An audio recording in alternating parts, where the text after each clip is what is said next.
by Ray Oliver from U3A, Furness. A trip to Chester Zoo.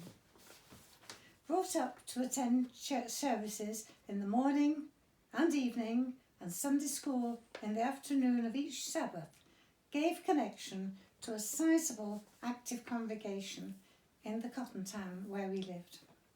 Over 20 mills with tall chimneys belching black smoke at intervals, and the characteristic whirring of spinning frames provided an environment conducive to dreams of pleasanter places to visit. As a focus for religious worship, the church also provided an active social calendar of parades, dances, whist drives and concerts to keep the community entertained. Scouts and guides with their junior packs of cups and brownies had programmes of visits to camps, jamborees, and one trip I well remember.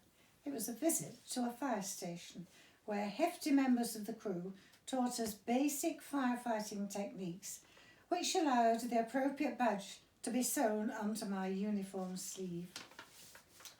A variety of trips to entertain and edify were a feature of each year. Pantomime in Leeds with Nat Jackley, or Bunny Doyle as the dame, was an annual event. Being within easy distance to Manchester, their cultural delights allowed us to sample the circus, concerts at the Free Trade Hall, with Sir John Barbarolli in charge of the Halley Orchestra, and attendance at Gilbert and Sullivan romps presented by the D'Oyly Carte Opera Company. One trip I remember well was a visit to Chester Zoo.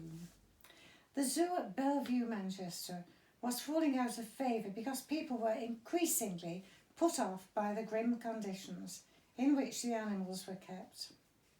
Starting for Chester in the coach meant a brief tour of the local pickup points before heading off to the delights of the Cheshire Plain, where the captive animals in a zoo, which was in its early days, not long after the end of World War II. Departure was delayed for a short while as one of the scouts had suffered a nosebleed, but it was considered fine for him to embark, as it was decided it would soon stop and he didn't want to miss this trip. Once underway,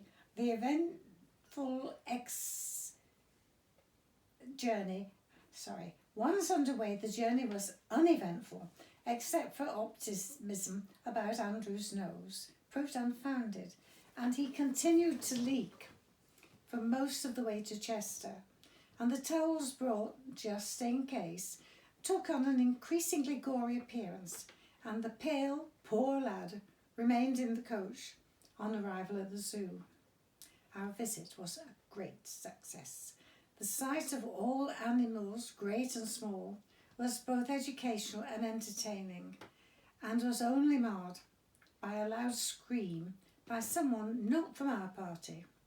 It emerged that a donkey, providing rides, had become annoyed at the humble and boring task imposed on it, and had used its hind leg to vent frustration on a passing child, who was carried off to receive treatment at the first aid post.